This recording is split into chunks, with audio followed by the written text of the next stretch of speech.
Yes, sir. Oh, hello. Great to see Hello, you, man. chat.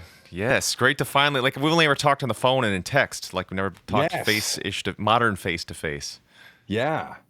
Yeah, Oh, man. man. Great to see I'm you. so happy to be here. It's so great to see you. How Heck are yes. you? Very good, very good. I'm just getting this just there we go. Now we got you on full screen. Looking good. Dude, I'm glad we finally Awesome. could talk about this thing. I've been like, oh, there's this mystery thing we're working on, and I can't talk about who it is, and all I've been wanting to do is talk about you. Yeah. Yeah. Same, dude. I've been like, oh man, I like haven't been able to stream because I've been like, I mean, like I've been mixing this project like nonstop this month. I don't know how you've been Oh doing what man. you do. Like, everybody is always like, "Oh, Matt, you do so much." If anyone I've ever watched do more than me, it's you, and it's right now, and it's been nuts, man, Thank you so much, nuts, man. I appreciate coming from you. That's high praise. dude. But yeah, so everybody, this is Jonathan Young. Hopefully, you all know him already. He's the producer behind this incredible Kamigawa official soundtrack. I one day randomly saw a DM from you. We both already followed each other on Twitter, and you said, "Hey, I'm working on a thing. Would you like to hear about it? You'll have to sign an NDA." I was like, "That sounds cool." I was like, "Yes, I will sign this NDA." Jonathan told me it was all for Magic the Gathering, this new set coming out, Kamigawa, and next thing I knew, we just started chatting, and yeah, it's pretty Yeah. incredible. The premise that you told me about, you're like, it's Magic the Gathering, it's this new cyberpunk Japanese world. I was like, well, it just so happens I'm half Japanese, and I know a lot of Japanese stuff, so let's do this thing.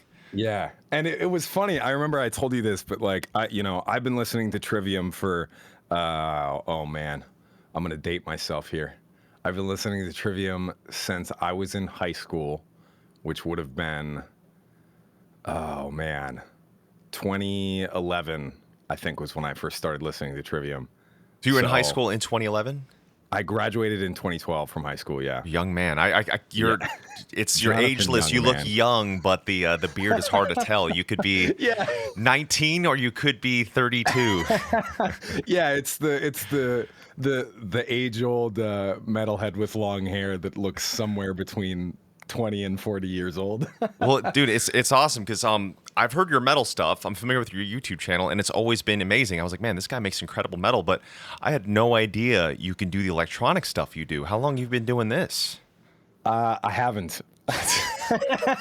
But I mean, honestly, man, like I've always loved rock and metal music, but I thought to myself, like, man, there's no way I'm gonna be able to get Matt Heafy from Trivium in on this project. But when I saw that you followed me on Twitter, I was like, maybe I'll just DM him and see what happens. But I've always loved rock and metal music, and but before I got into rock and metal music, I was studying music theory at a music school that I ended up dropping out of because a lot of music schools here in the states are they kind of tell you that they'll teach you how to be a rock star, and then they take hundreds of thousands of dollars of your money.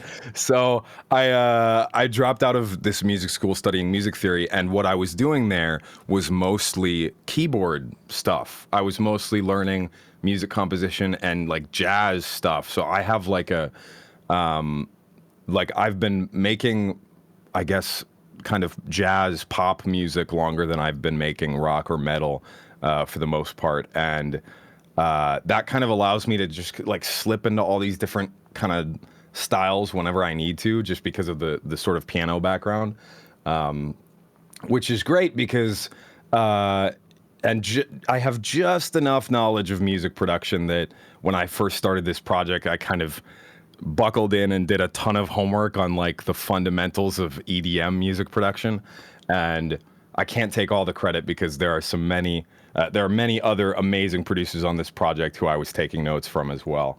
But yeah, man, it's one of the most ambitious and big projects that I've ever been a part of.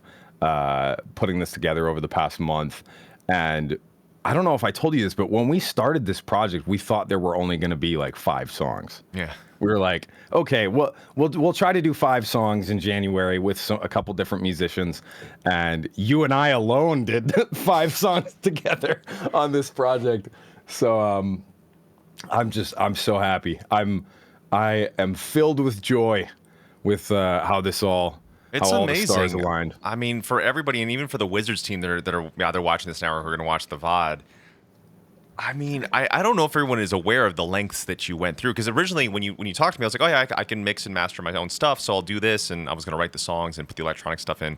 But the next thing I knew, for some like demo tryouts, you already did it, and it sounded so good. I was like, you should do this. But so not only did you like orchestrate and wrangle all the musicians, you also wrote for a lot of them, wrote with them, wrote your parts, and then cut videos, and also did all this other stuff. It's nuts. It's amazing. It's really interesting to finally meet like my true counterpart that does the same amount of stuff. But for this project, you definitely did way more than I did, and it sounds so amazing. But I think that's how it is. I'm Like, so humbled. because I hope you don't mind me mentioning, but like I've heard your new stuff, your Yes. solo stuff. We That's can talk about that. Yeah, it's Yeah. super metal. And it's amazing. It's like incredible. It's like all the fun you love of power metal, but it's serious at the same time. But it's catchy. But the production's amazing. So to hear you venture off into what sounds like perfect electronic music, like I got to hear my sister's song yesterday, and that's the best her voice has ever sounded. I've always said she's a better singer than me, but it's the best her voice has ever sounded, and the production is crazy. Like it's there. You already have it. So Thank you, man. Yeah, I can't wait till everyone hears this stuff. It's interesting, man, because I've been learning a lot from kind of like my mentors right now in the music industry are Howard Benson and Neil Sanderson, who work with this record label that I'm doing this upcoming album with. And Howard Benson obviously produced, My Chemical Romance, 3 Days Grace, all these legendary bands that he produced. And every time that I work with him, every time that I co-write with his team or co-produce with his team, I'm always like just a sponge, just sucking in as much information and knowledge as I can from all these guys that have so much experience. And one of the things that I learned from working with them is that it doesn't really matter what, I shouldn't say it doesn't matter, but like you can kind of use whatever gear and whatever sounds you want as long as you have the ear, as long as you can trust your ear to make it sound good. So there's always like this kind of mental barrier that I feel like many producers have where, for example, with electronic music, a producer might feel like they can't make electronic music because they don't have the right plugins, they don't have the right synthesizers, they don't have the right analog gear or whatever. They'll hit this wall, and it's mostly a mental wall. Because I was telling Matt while we were working on this, I'm doing most of the electronic sounds on this project with stock Logic sounds, which come with Logic Pro, which are actually amazing. So crazy. And there's this old Korg synthesizer called the Korg M1. This is a weird little tangent for music producers and musicians, but the Korg M1 is the electric keyboard synthesizer that was used in a lot of Van Halen songs. It was used in in the Seinfeld opening. That thing. Wow. It's the actual Seinfeld slap bass is in the Korg M1. so cool. It's one of those old '80s keyboards that has like a ton of different super cheesy sounding voices. I've got that one right here, but I don't think it's the same one. I don't think it's the M1. But Yeah, so I bought the digital version of the Korg M1 on and there's a couple others too, like the TAL. I don't like a bunch of different Korg, and they're all like $50 each. Like for a plugin, for a music production plugin, that's dirt cheap, and it's a perfectly replicated version of these retro '80s synthesizers, and that's what I used for like all of my basses, all of my big, kind of synthwave chords all come from that plugin. I wish I talked to you about that stuff before. Like right before I talked to you, I just bought all these things. I bought like, all right, I'm gonna go buy everything to make electronic music. I buy all the expensive stuff, and I'm like, what did you use? Stock Logic. Oh. And then I started playing with the stock Logic stuff on the triple play thing, and I was like, man, this sounds just as good as the expensive stuff I just bought. Yeah. Cause like I was clicking through when I kind of took a day to like size up all of the different stuff that I had access to with the plugins that I already had before I started writing for this project. And one of the first things that I found is that like Logic has a perfect replica of like the 808. Damn. Like, and it's you can just go, like, it's so easy in Logic. You can just go into the search bar and type 808, and there's like 10 different versions of the 808 that are built into Logic, and then it's just up to It's nuts. it's just up to you. You know, it's just up nuts. to you to make it sound good. Man, I So, just realized too, I could have been sending you the entire Logic folders instead of stripping down all the Yeah. plugins and zeroing everything. I hate like zeroing everything out sucks. Like I think that's so annoying. Yeah. Like when you get it sounding good. But what's Yeah. crazy when I was watching the videos that you did, I didn't realize. So do you do everything on piano? So you're like fully classically trained on piano. I wouldn't say classically trained, but I'm trained enough that I know, You can like, compose on it. yeah, Yeah. I know my modes a little bit. I don't know the names of my modes as well as I know the sounds of my modes, but I know my modes. I know, you know, my secondary dominants, all the music theory lingo. I usually will cheat and transpose my keyboard into an easier key that doesn't have as many. That's what I would do if I could play keyboard. But Yeah, instead, I but- just skip playing keyboard and play keyboard on guitar instead.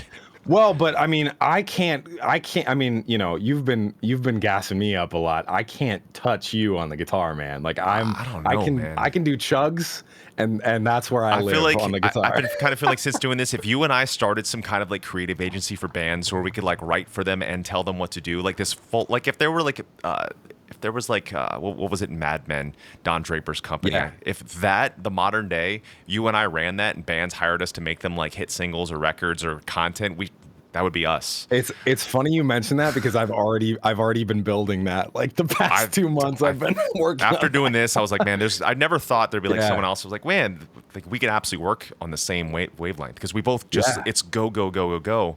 Yeah. And I like working at that pace. I could tell you do as well. And we make some of Oh, our yeah. best stuff when you don't have to. Like I find that when you hit that flow state, that's like one of my favorite things in the world. I learned about that semi recently, but where time disappears and you're just in the creative moment, I search for that in everything I do, and I found that in this project, which is really fun for me. So you mentioned the Yeah. concept of like this is everything I want to do, like the idea of mixing modern metal, super heavy 8 and 9 string guitars with electronic and this like chill singing and the guitar, the Japanese instruments. It was too quick. Some all went by way too quick, and it was too Yeah. fun. Probably not the same for you with the amount of stuff you've been having to do. Oh no, it definitely was, man. I mean, I like there were some late nights, but it was amazing, and it feels so good to be able to. Because I mean, I don't need to tell you this, but for anybody in the chat, like a couple things that are really incredible about this project in particular. First of all, the mainstream music industry does not work on this timetable. Like the mainstream music industry is usually very sluggish at putting out music and producing music efficiently. So it was really a miracle that Matt and I were able to kind of like line up and just go, you know. And secondly, the way that the internet is right now, a lot of these social media sites, as music content creators, a lot of times it's easy for these sites to kind of like want you to pigeonhole yourself. Like if like YouTube, for example, YouTube is my main platform, and YouTube will even tell you if you do something different and not as many people click on it, YouTube will specifically say like maybe you should go back to doing what you did before, and that sucks because it's like, you know, you kind of get pigeonholed. Like for me, I'm kind of like the metal cover guy on YouTube, but there's so much opportunity and creative potential that I want to explore in making these hybrid genre pop songs and making these, you know, all these different things, where if I were to do that as Jonathan Young on my own channel, it wouldn't get any views because of the way that these algorithms work. And I'm not going to, you know, feel entitled to ask or expect my fans that came to me for metal to like suddenly, you know, climb on board for something that's totally the opposite of that. So having such an iconic and legendary brand that I have always loved, like Wizards of the Coast, believe in us and trust us to be able to just have some fun and do what we do is just incredible. And it's not every day that opportunities like this come up. So I'm I'm so happy with how this turned Yeah, out. it's amazing. It's amazing. I can't wait for people to see all the songs, but particularly like I just didn't expect to find such an incredible like I knew everything you did. I knew how great all your stuff already was, but I didn't expect to find such a counterpart in that the songs became what they became once you did your spin on it. Once you added your instruments and took the guitar parts that I did and the vocal parts that I did and completely changed it around. I mean, the only other time I've ever done something like that is with the Mike Shinoda thing that I did, where I wrote something, he completely changed it to something else, and that's the same. Like I got that same excitement from when you did this. Like this is nuts, but it makes me really excited to see what else we can do. Like I think when this is out, there's gonna Yeah. be demand for, hey, we want more of this. We want more of this style, whatever this style is that we did. It's really cool. I can't wait for. I've been so excited for people to hear it and see it because when I've been tracking stuff and just secretly like not talking about what it is or playing some guitar stuff, I'm Yeah. like, what is this? It sounds so interesting. Even when I was listening to it outside with my kids, and my kids are like 3. They're 3 and 4 months, 3 years and 4 months. They're like, "What is this? Dad, is this you?" I was like, "Yeah, it's me and my friend Jonathan," and they're really, really into it, really into it. But I'd love to know. Can you take me back the story of Jonathan? When did you first start getting into music? When did you first start falling in love with it, and what was that? What was the genre? Yeah. So I have a very, very musical family. I can't take any credit for getting into music in the first place because I'm very, very lucky and fortunate to have a family where we didn't we didn't watch football. We pulled out the guitars, you know. That's awesome. So my dad was a singer and a choir director for a while and plays a mean fingerstyle acoustic guitar. My mom plays some piano. I have some people in my extended family who could have been professional musicians but took usually some different paths. But you know, I have a cousin who's a band director. Like a whole bunch of very, very, very lucky with my family. So I've been playing drums since before I could read and write. I've been playing piano since I was 10, guitar since I was 14, and singing with my family for most of my life. So I can't take any credit. I got dealt a very, very lucky hand from childhood. Hey man, but you took it and ran with it and made it something good though. Yeah, That's the yeah. important thing. So yeah, and then you know, as one does in high school, I started, you know, getting into edgy rock and roll music. You know, middle school, high school, I started my first band. Started playing rock music. Went to college for music theory. Wanted to be like the next Billy Joel for a while, you know, doing piano, singer-songwriter stuff, and dropped out and went on YouTube one day, and I was like, you know, I'm sick of being a broke kid and living in my mom's basement, and I'm seeing these people on YouTube, and I don't know how to get a record deal, but I do know how to make a YouTube video. So that was it. That's amazing. That's amazing. How old are you at this point? I started my YouTube channel when I was 19. Awesome. And how old are you now? I'm 27. Awesome. So it's been like 8 or 9 years now of full-time YouTube. And you've built a hell of a YouTube. It's super, super impressive. Thank you, I mean, man. thank you. That's amazing. Yeah, and the videos that you do are awesome. Like, I mean, even this camera. What camera are you using right now? This is a Sony A7 III. Looks very, very good, and the Thank studio you. looks really good. So I'm trying to like dissect what you've got around Yeah. you. What do you got in the room? What are you running right now? So I'm running. This is. I'm not a gearhead. I'm not super deep on gear. I'm more an in the box guy. I care a lot more about what plugins I'm running than I do about what gear I'm running. But I have a bunch of random guitars. I'm working on a deal with Kiesel right now that Nice. I'm incredibly excited about, but I don't have all of the guitars yet. I wish I could show you. And then I have some weird stuff I've been adding to my collection. This is a Mandocello, Awesome. which I ordered actually from my home state, Minnesota. It just has that like sounds good. Viking sound to it. I have a whole bunch of random stuff like that, and I think I can actually switch my camera here and show you the other half of my studio. I was trying to decipher, not that you have an accent, but I was trying to decipher where you were from by by an accent. I couldn't figure it out.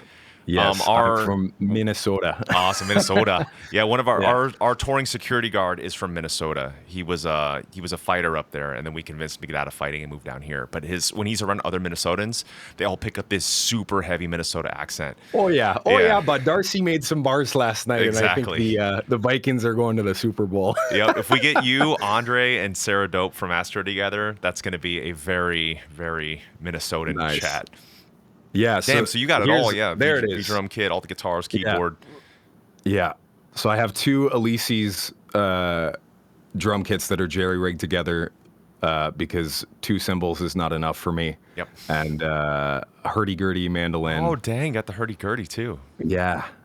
Yeah, a whole bunch of fun stuff. Yeah, man, it's I'm very, very lucky to have such a YouTube career where I can get all these Yeah, fun that's toys. awesome, man. And then are you So- running a PC and a Mac, or are you just doing all Mac? I have a PC for gaming that I use to do my my Twitch dashboard stuff while I'm streaming, and then I have a Mac, and I'm just running a small little Focusrite and a Mac Pro, and then I have a DI box to clean up my guitar signal, and that's about it. That's You awesome. know? I wish I met you before I started going like, oh, I need this gear to make it sound good and this gear to make it sound good. That's awesome. Yeah. That's a great, because that's what I've always said about guitar though. Like I've never said about anything else 'cause I didn't know the other stuff. For guitar, I've always told people whatever you think is good is good. Like there is Yeah. no right or wrong answer if you like it. Because I remember a lot of people be like, Matt, why are you playing Epiphone? Why aren't you playing Gibson? I was like, well, because Epiphone is affordable and I like this one. But I love that you've got that concept across the board. Because I was going to ask too, like, what keyboard do you use? Because I'm using like a super cheap keyboard that I think it doesn't suffice. I would always recommend that people use super cheap keyboards because Really? Okay. I bought this. You know, all I ever use on keyboards is the keys and the pitch bend wheel, and that's all I ever use. So this is a complete controller, which I, you know, in a moment of weakness, I splurged on an 88 key complete controller keyboard, and I don't ever use any of the features. I just use the keys and the and wheel. the pitch bend wheel. That's Yeah. awesome. Man, that's great. So, yeah, and it's I mean that's such an empowering like, you know, it's such an accessibility thing, you know what I mean? Like it's because I meet so many musicians, like you've seen the forum posts, you've seen the YouTube comments where there'll be these music guys, these music veterans or whatever, who will have this really toxic attitude of like something along the lines of like, well, you know, I'm sure you've seen like if you're not playing on a tube amp, you're not a real guitarist. Yeah, Or, you know, if you're, you know, if you're playing one of those millennial guitar brands, you're not a real guitarist. And that sucks because then if you're a kid who's got like a $200 Ibanez or something and a, you know, a Digi guitar pedal or something, you just feel like you're a loser, and then you don't want to, you give up and you don't invest into continuing to play. And I feel like it's such an important message for especially guys like us that are fortunate enough to have a platform like we do, to tell people, you know, and that's the same thing that because I asked Howard Benson right after I met him and started working with him, and I was like fanboying, you know what I mean? I was like losing my mind because I was working with Howard Benson. And one of the first things that I said to him, I called him up and I was like, what plugin should I buy? What gear should I buy? And like, not even exaggerating, his exact words were, it doesn't matter. just figure it out. That's awesome. You know? And it's like, wow, okay, it's on me then. Like I just gotta go. That's you know, so I just great. gotta run with it. That's So, awesome, man. That's awesome. The other thing, as we hear your speaking voice, I want to tell everybody too, because for my people who don't know your voice, or maybe for some of the match people who don't know either of us who end up watching this, I love that your singing voice is low. Like, not enough people sing low. I've always sung low, and I've always thought I was supposed to sing high, and just not enough people accent it. Not enough people do it. But yours has this, like, the only term I can get is, like, molassesy rich bassness is what I feel and hear when you sing. Like, the tone, like, it's pretty amazing. So Thanks, man. that's also a cool thing. That's not really a question, just a comment. Like, I think it's just, Thank you. It's cool. I don't hear Man, that much. It's funny you say that because up until very, very recently, I desperately wanted to be a tenor. And I feel like there's such a culture and a stigma of that in the music industry where all of the rock stars sing really high, and dudes with low voices kind of get, weaned out of the whatever. But through the internet, and through the chaos and the wild west of internet viral trends and whatnot, I accidentally made peace with my low voice through some of these viral songs, like some of the Lord of the Rings, like Misty Mountains, some of these cover songs, like some of the sea shanties and stuff that are big on TikTok. It feels like bass singers are finally finding a home, and the Disney villain stuff that I've done as well. It feels good, and it feels like for the first time, very recently, it's like, you know what?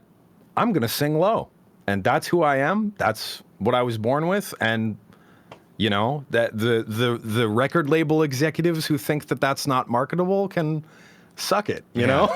I mean, well, it stands out so much too. Like your voice, you're able to pick it out in a lineup of a bunch of people, which is so cool.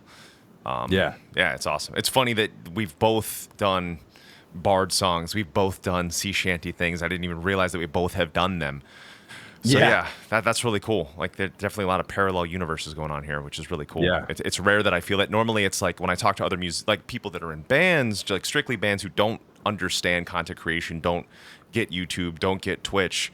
They're always like, oh, you do so much. Isn't that exhausting? Is it not fun? But it's super fun. I think you and I have a great time. Yeah, it's like at the end of the day, we're like, we're beat, but that's kind of how life should be. It should be productive in a fun way. And I feel like what you do, like it sounds like you have fun while you do it. And I feel like it sounds like I have fun while I do this as well. And that's such a cool thing that it's like it translates across this project. And this project is all about fun. It's all about something I never knew I'd ever be able to do something like this, like be able to do something Magic Gathering. I really did collect the cards as a kid. I remember having the little packets, like open them up. Like I would buy, like they sold those. I forgot what they were called. It was like pieces of chewing gum. Inside was like lollipop candy. It was like little bite things. So I would always have my mom buy me those and Magic the Gathering packs at the same time. They'd have them at the local toy store or at the gas station. But I don't have the cards are gone. Maybe they're in my parents' attic somewhere. I got to find them. But man, when do you think that was? That would have been. Do you think that was 97 through? Oh, dude, 96 through. If your parents still have those cards, they could be worth like more than a car. Damn, I gotta find those. Yeah. If you find those, like the 90s Magic cards. Yeah. If you have the old. I mean, I don't know what your memory of those cards is, but there's these cards called Dual Lands. I'm I'm a big Magic the Gathering That's player. amazing. It's great. It's great. I'm so excited about this project, but there's these original the first couple of Magic sets from the 90s had these lands that they're called dual lands. Yeah, I got people talking about dual lands in my chat, like, oh, Matt probably has a full set of those. Yeah. And back in the day, back in the 90s, you would just casually open one up in every pack, and they're worth like $500 each now. Damn. And that, like, I think it's probably more because Wizards of the Coast has this thing called the reserve list, which is a little. I'm not gonna unpack that, but basically, to preserve the sort of vintage collector's nature of these old cards, they've basically promised to not reprint any of those old cards. Wow. So the only way that you can get them, the only way that new cards are of those old copies are ever returning to the market is if somebody like you finds them in their mom's attic. I gotta find them. Damn it. Yeah. I gotta find them. That's so cool. Damn, I love that. I love that stuff. Well, yeah. I'm sure you know the term, but you are obviously an otaku. You know the term otaku? It means super fan. I've heard the term. Yeah, so it used to be derogatory. It used to be like for like anime nerds, like in Japan. But it's since become like a complimentary. Like even my mom uses it for me. Like she calls me an otaku. So anything I get into that I like, I go so hard into. And obviously you do the exact same thing. I think that's a really fun way to live because there's so many things to find in life. When you find those couple things that you're obsessed with, just like fully jump into them. I think that's always the best way to do it. Yeah. Yeah, man. Well, one of these days, since we have struck off so well as fast friends, I'll have to show you how to play with the new cards. Yes, please do. That'd be awesome. Because we could do that on stream sometime because of Magic Arena. is free. It does have like a loot crate kind of a system where you have to buy packs of cards in order to get new cards and tokens that you spend or whatever. But yeah, you could make a free account and we could play anytime. And I I got my Wizards rep messaging me about how excited she is that we're doing this live, and I'm explaining this stuff because I'm excited about it, but I'm sure that the brand is very excited about me talking about this as So well. awesome. But Wizards recently also partnered with this company called Spell Table, which is a company where it's a website that's specifically designed so that you can put a webcam above your desk and then it'll scan the cards Holy that are on your cow. desk, and then you can play game. Yeah, so it's like Zoom, but That's so specifically, crazy. yeah. So you can have paper cards, and then you have a webcam above your desk, and then you can play games with people over the internet, just like a Zoom call. But you can actually click on someone's cards on their video feed, and the website will scan That the is card so image. damn cool. That is so cool. Yeah. So Well, I play every now and then I play with Gavin Verhey, who's one of the lead card designers. Because we play a lot. So there's this format called Commander, which is one of the most popular. Like Magic isn't just. I'm sorry, I'm getting so ahead of. I'm so no, excited. it's good. This is awesome. Rambling. Learning. Magic isn't just one game. It's kind of like how you can have like a deck of normal playing cards and you can play poker or rummy or solitaire. Like you can play all these different games with a regular deck of cards. It's the same thing with Magic the Gathering. There's a bunch of different types of games. So there's games that are like very competitive 1v1 poker duels that are 60 card competitive formats. And then there's more casual formats. And there's Commander, which is one of a couple of multiplayer formats. So it's like, have you ever played like Settlers of Catan or like a multiplayer board game, kind of like Monopoly or something? There's kind of an element of that where like I have my deck and you have your deck and two other people are also in the game. And it's a free for all, so we kind of do like some Game of Thrones kind of diplomacy to awesome. figure out like who's gonna attack who. And what I love about Commander is that you can build a commander deck with your friend. You can build commander decks with your friends of any power level, so you can play a super try hard, competitive poker meets chess 4-player free for all game, or you can put all your dinosaur cards in one deck and just see what happens. You know what I mean? So it's such a diverse format, and I'll have to send you some cards sometime. Do you have like because I know that you do a lot of Japanese stuff in Trivium's music. Do you have like a favorite, I guess like fiction archetype from like dragons, ninjas, samurai? Do you have like a favorite? I'd say if I had to pick, dragons is always the place that I go to, because it was first tattoo, last record. I feel like the symbolism is so fun. Okay, let's dig in here. Let me show you this card. Let me see if I can screen share you.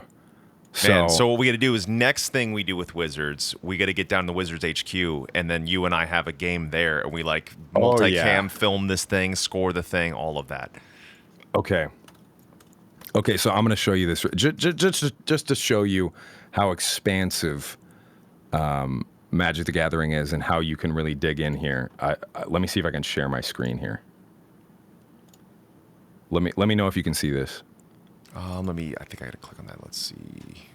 Okay, so this is a card search engine for Magic the Gathering, and the way that Commander works is there's all these different colors, and what you would do is you would pick a legendary creature to be the commander of your commander deck. And it's like that, you always have access to your commander. It's like the leader of the rest of the cards in your deck. And so if you wanted to make a dragon deck, you could pick one of these legendary dragon cards to kind of be the card that you theme the rest of your deck around. And this is one of my favorite cards of all time, the Ur-Dragon, right? And this card is specifically designed to be the card that leads your dragons into battle. So all of the stuff on this card is specifically meant. So as long as the Ur-Dragon is in the command zone or on the battlefield, so it's specific to commander too. Other dragon spells cost 1 less to cast.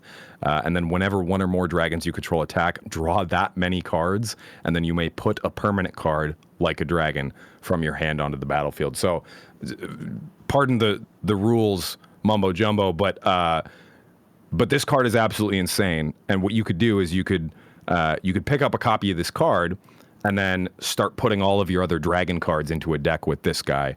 And there's all these great tools. You can look for dragons on a search engine like this and find the ones that you like and order them all on some kind of a card, like eBay for Magic cards, basically.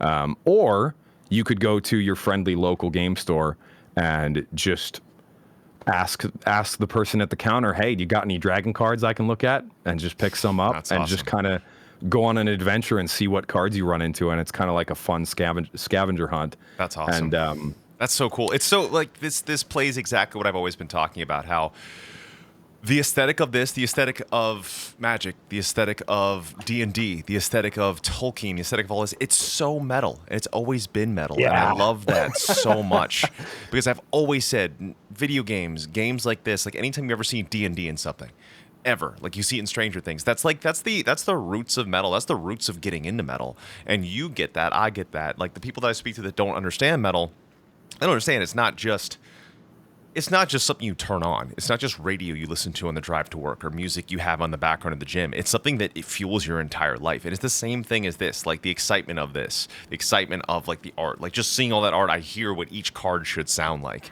And it makes me think of like, oh man, the guy that just did our last record should absolutely do cards like this for Wizards. I think that'd be so sick. Yeah. And it's so fun. It's so fun. Hopefully, because now that we've done the exact opposite of what we're both known for with Wizards, I think if we made a metal record for Wizards, that would be pretty sick. Like make like a full-on power metal record. I'm hoping that I can talk them into it. Let's do it. And I mean, if they're probably listening to us right now. I don't know if I'm allowed to say this. I don't want to get in trouble, but when I pitched this project with the Wizards team, it was right after this gothic horror card set had come out called Innistrad, which is basically like Victorian Gothic Lovecraftian horror. And what I had originally pitched to them was like some rock metal, like Gothic horror, kind of Evanescence kind of songs. And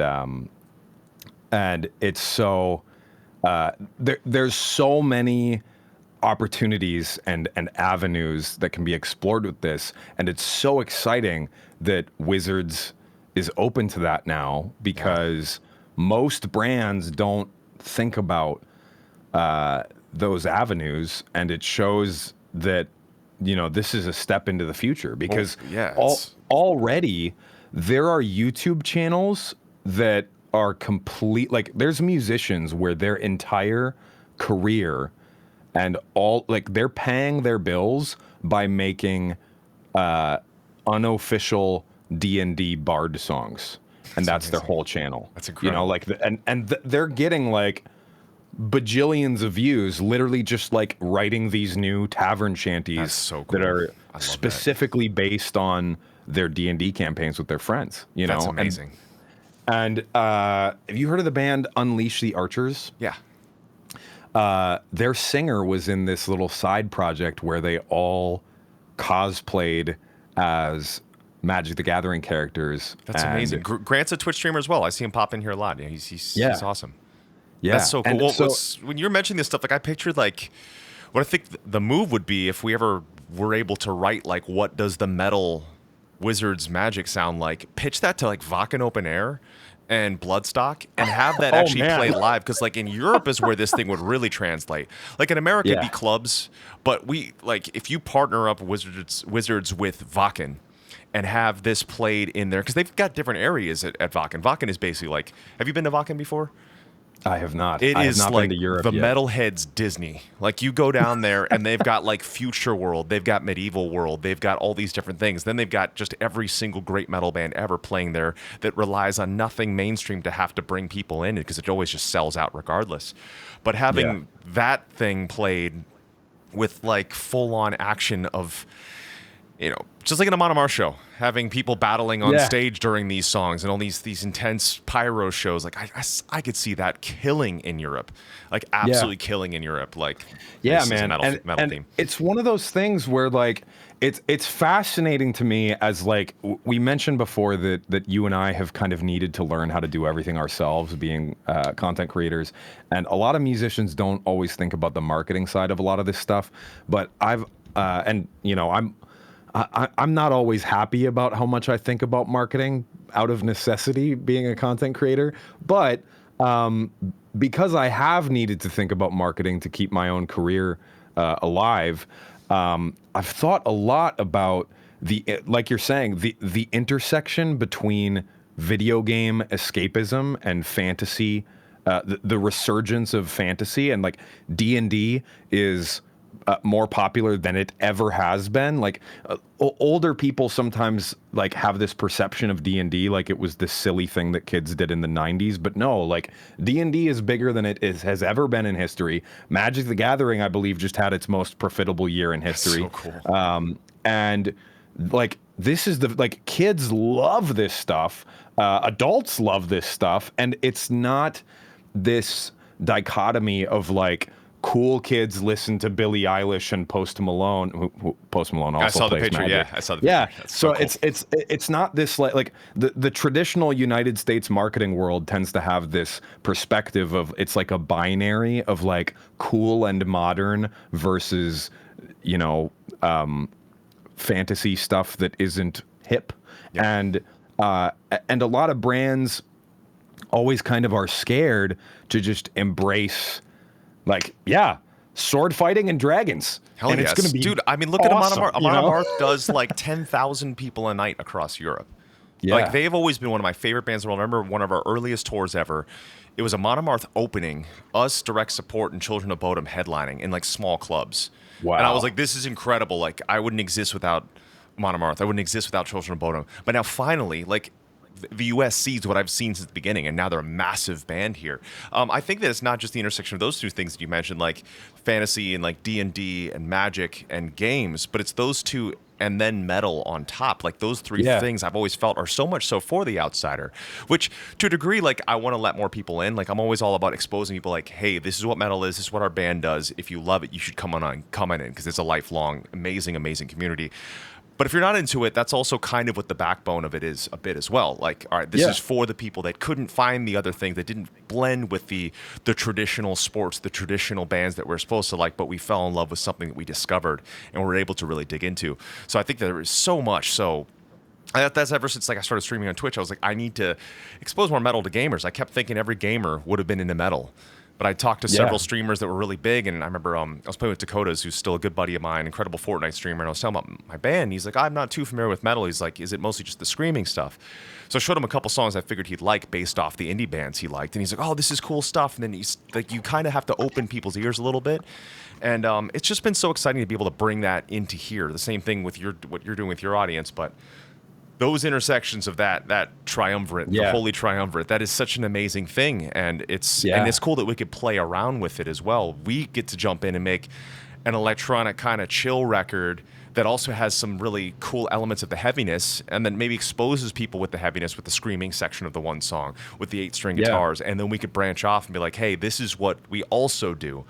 It's really cool. It's really exciting. Like and I've said a lot, I'm going to say it again, like this is just such a fun thing, and I'm so happy you hit me up about this because I've always I'm just so wanted happy. Yeah, it's amazing. About this. Yeah, it's just we're both geeking out, and it's amazing. It's so exciting, man. Like I piggybacking off of what you said, like there's so many intersections, and it's cool because I kind of had the realization recently that like coming full circle back to the beginning of this conversation, guys like you and I who are kind of like figuring out how to do it all ourselves, we're the ones to to run with that intersection, because the rest of the music industry and the rest of the marketing world is sometimes a little slow to pick up on these things. And why not? Like, why can't a bunch of independent musicians just, make an amazing electronic album based on the rich lore of Magic the Gathering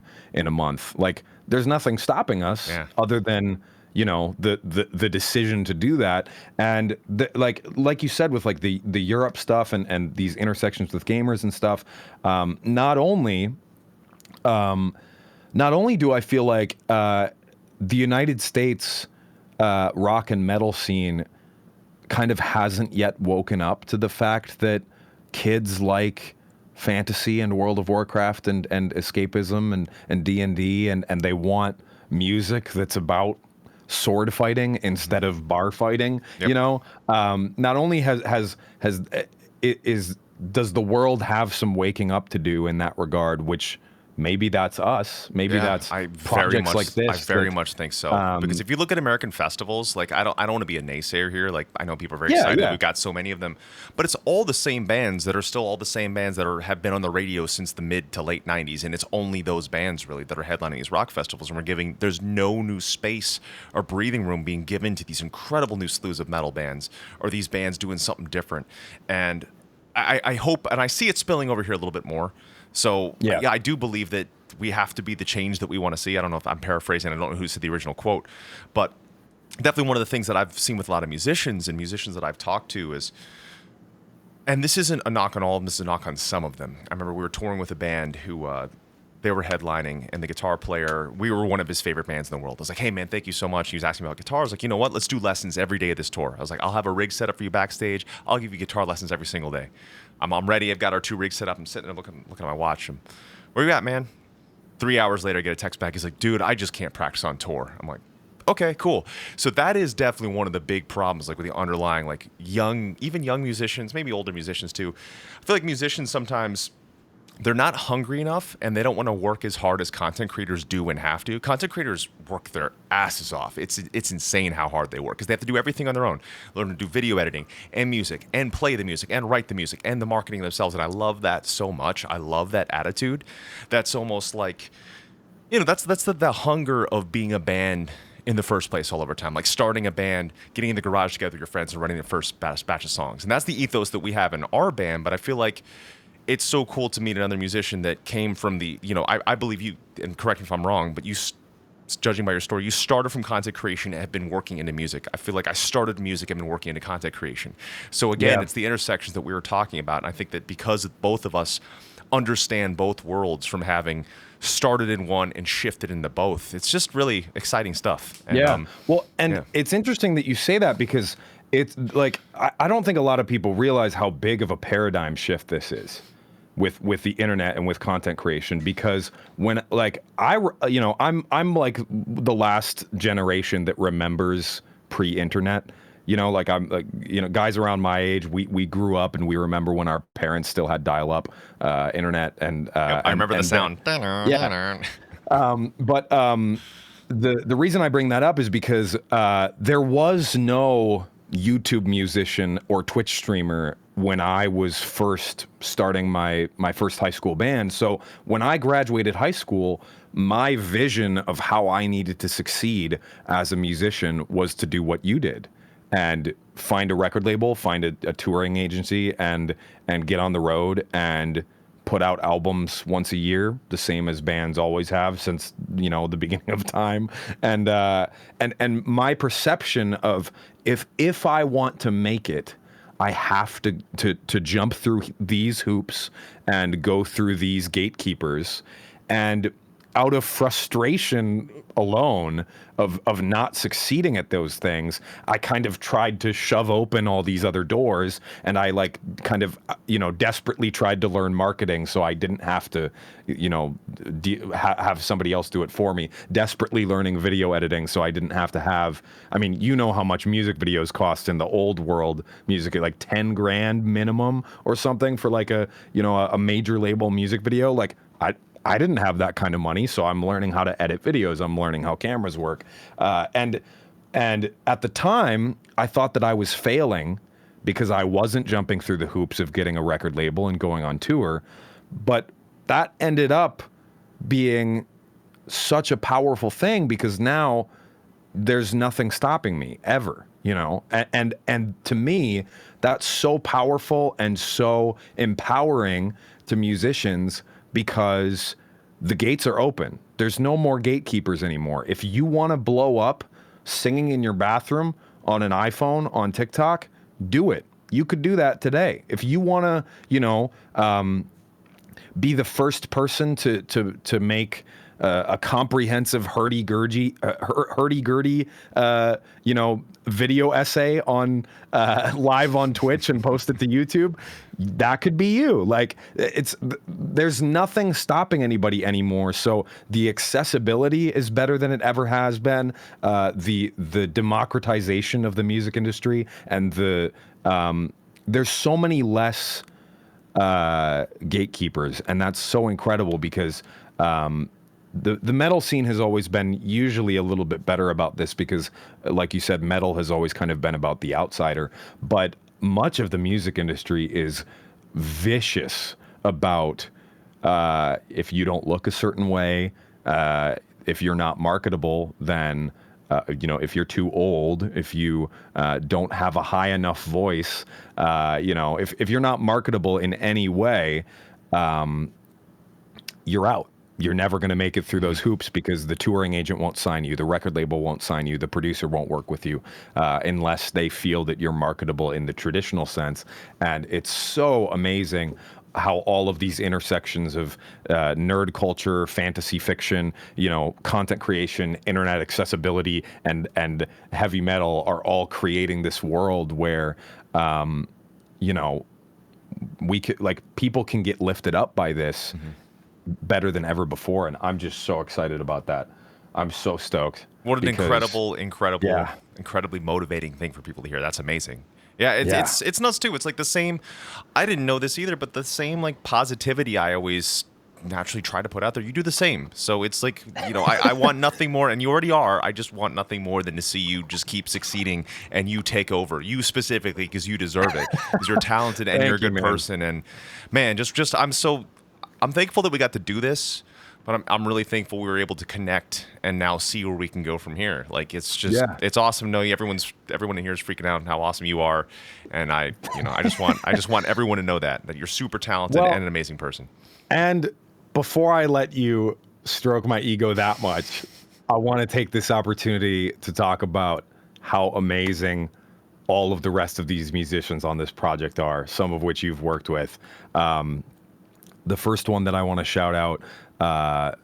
Genuine Music is someone that came onto my radar, and as soon as Wizards of the Coast told me that they wanted to do electronic synthwave music for this Kamigawa project, I immediately was like, we need to talk to Genuine because he's kind of he's a ghost producer for content creators. Usually, is like his full-time gig is like when like a singer on the internet needs a dubstep beat or an electronic beat, they'll hit up Genuine. Wow. So he's kind of like he has this really cool niche where he's producing a lot of the beats that end up in these viral videos that other people are making. But he's such a talented dubstep EDM producer. He's amazing. He's like I think 3 or 5 years younger than I am. Really an amazing producer, super dedicated, super hardworking guy. And he made like 4 beats on this album that ended up turning into these gorgeous Japanese folk inspired EDM songs. We've got Insane in the Rain music, Carlos, who's one of the best jazz musicians on YouTube, who just decided to take a step back from making YouTube videos to start trying to score video games and compose for video games. We have Trey Watson, who was just involved with the Pentakill project that Riot Games did, who you worked with on their track. We have Amy Waters, who makes some of the most beautiful lo-fi music, underground lo-fi ambient hip hop music. we have who else do we got here that I'm spacing because I did No, not see, you've nearly also been working your butt off. sleep. Michelle Hafey, my sister. Yes, your sister Yeah, is on this she's been project. on YouTube for a long time. Always been working and always been slugging away. And I've always encouraged. I'm like, Michelle, you have the chops, you've got the talent, you've got the everything to really blow this, Yeah. to blow this up. Just like we talk Your about sister content came creators. in clutch Yeah. on this project. We hit up your sister pretty late in the project because we needed one more singer, and she absolutely slayed it, and it turned out so cool. She's awesome. She's awesome. She needs to We've go for it. also the other people we've got on this project. We've got Zach and Tomoko, who are some of the leading experts on Japanese folk instruments in our generation here in America. They've been studying Japanese folk instruments their entire lives, and they've done music for like Super Smash Bros. And Street Fighter and stuff like that. And Caleb Piles, amazing singer, good friend of mine. I think that's everybody. And I can't wait to hear think this I'm whole forgetting thing. I've everybody. only heard the songs I'm involved with are the ones that you've shown me, so I can't wait. This is so cool. I can maybe leak it to you tonight. Please do. and, Please you do. can I'd hear it. love to hear this, man.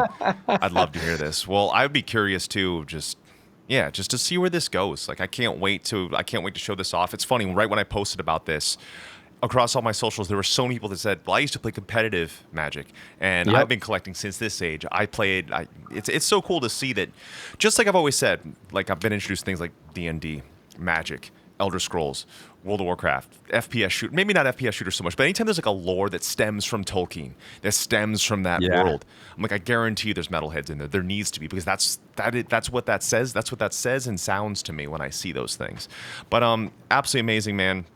Jonathan, thank you so much for hitting me up that day randomly, taking a chance on me. It's so cool to meet the counterpart.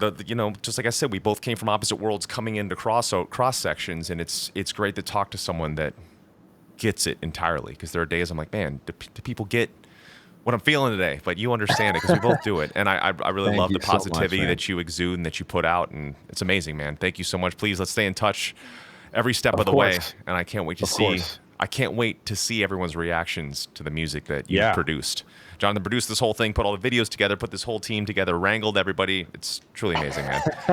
I'm so excited, man, and thank you. I'm seeing some Wizards of the Coast team members in the chat, Yeah. whose usernames I recognize. So thank you to the people in the chat from Wizards of the Coast. Thank you so much. And to Wizards of the Coast, of course, for trusting us to make some art for you guys. This has been an absolute honor, absolute pleasure. I hope that we can do this more in the future. Let's do it. And my heart is full. I'm so excited. And in 3 days, the first singles come out from this album. Hell yes. With one of the tracks that I did, and then a bunch of the tracks that you and I did, I believe, are all coming out on the 14th. And then the full album drops on the 18th, and it will be available on iTunes, Apple Music, Spotify, Amazon, Google Play, Pandora, Deezer, and you can listen to all of these songs to your heart's content. Do it. Through the power of the internet. Oh, yes. Awesome. Jonathan, thank you so much, my friend. Please stay in touch. Yes. Absolute pleasure. You as well. Thank you so much, my I'm so friend. excited. Heck yes. Talk to you later. Take care. See you soon.